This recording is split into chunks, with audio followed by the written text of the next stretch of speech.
Hello, ladies and gentlemen. How are you guys doing tonight? Woo!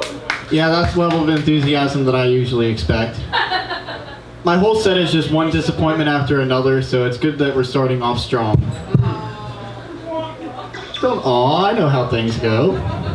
I'm fully aware of it. So before I get into my actual set, I just want to talk to you guys about something that frustrated me yesterday. I was driving and I saw a car in front of me with a bumper sticker that said, "Choose life, your mom did." And that kind of irritated me a little bit, just because nobody asked me if I wanted to be born. I mean, I pretty much came out of the womb and started talking like an 80s politician from one of those movies where he's secretly helping the bad guy, and once he finds out, he just goes completely insane. "I didn't ask for this. This is the exact opposite of what I wanted. What have you been doing?" And very questionable joke, I know. Nice to start things off with a little bit of controversy. But it's a nice little segue into my actual set, which is about movies and TV shows. I grew up loving a lot of movies and TV shows, mainly ones that were based on comic books, because I'm absolutely in love with comic books. I grew up on Teen Titans, Batman the Animated Series, X-Men, all that good shit. And I didn't really watch a lot of movies based on comic books when I was younger, just because the only ones that were around when I was younger were pretty shitty. Like Steel. Shaquille O'Neal is a superhero, ladies and gentlemen. That's all I need to say to know how bad this movie is. But now that I'm older and we're getting comic-based movies out the ass every single year, I've started to come to a realization. DC needs to stop. Yes. DC, do what you're great at. You were great at animated series. You're great at live action series. You're just great at TV in general. Stick with TV. There's nothing better than a good DC series, unless you're on Netflix, in which case Marvel went Super Smash Brothers and just completely won that battle before it even got started. That would make DC Sony in this instance. For those of you that get that joke. Very few of you. Yeah, fuck so. But then there's another thing. Like I said, I used to love watching animated movies, animated series, all that good stuff. Oh, an animated movie I vividly remember from my childhood, I don't know if any of you guys have seen this, is Jimmy Neutron, Boy Genius. I loved that movie. That was one of my favorite movies when I was younger. Jimmy's mom was alright. Yeah. If you say so, Carl. But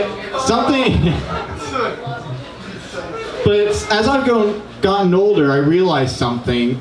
They have some questionable moments in that movie. Like, there's a scene where they're all at the amusement park trying to make rockets out of all the rides and shit like that.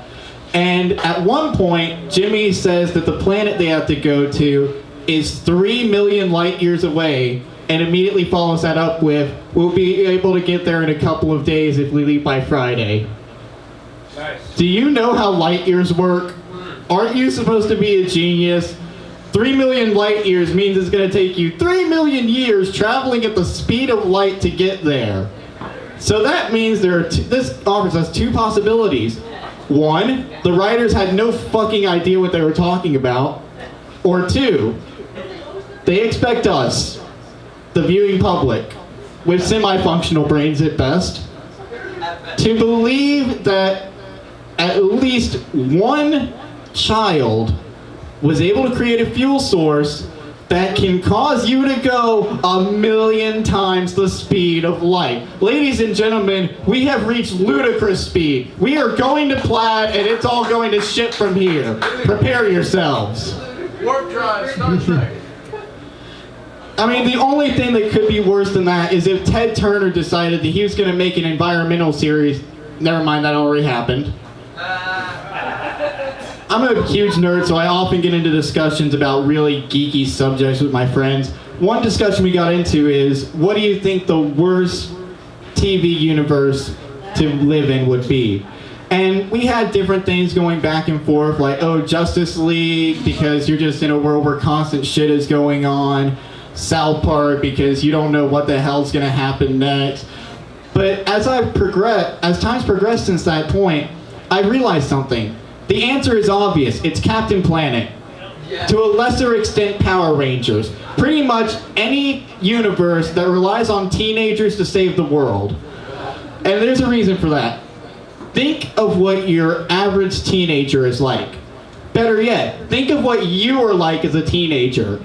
Now imagine that you're being given superhuman abilities by some weird authority figure and being told, yeah, if shit goes down and giant monsters start attacking the city, we need you to be able to go into a giant robot. Granted, you'll have the kid sold at Giant Robot. He'll be on board for this immediately.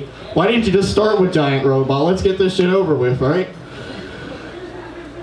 But teenagers would make terrible superheroes. If that applied in our universe, we would be fucked.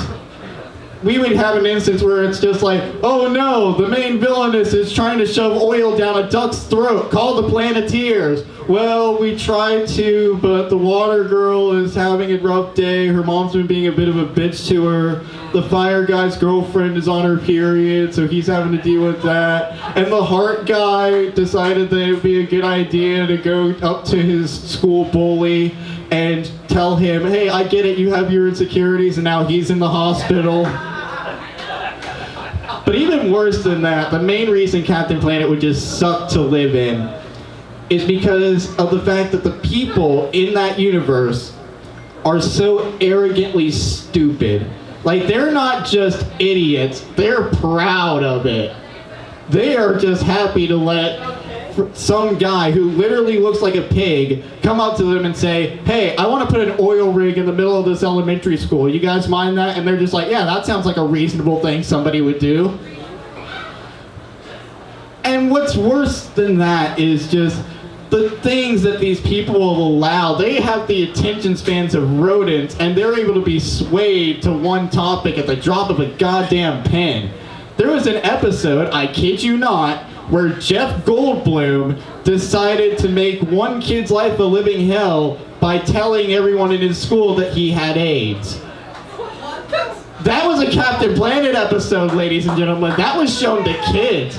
I didn't even pay attention. I didn't even understand why the school system was trying to teach me about AIDS, let alone Ted fucking Turner, a man who has slept with so many women that I'm pretty sure he's done more to contribute to the STD population than awareness. Thank you guys very much. I've been Art Zager.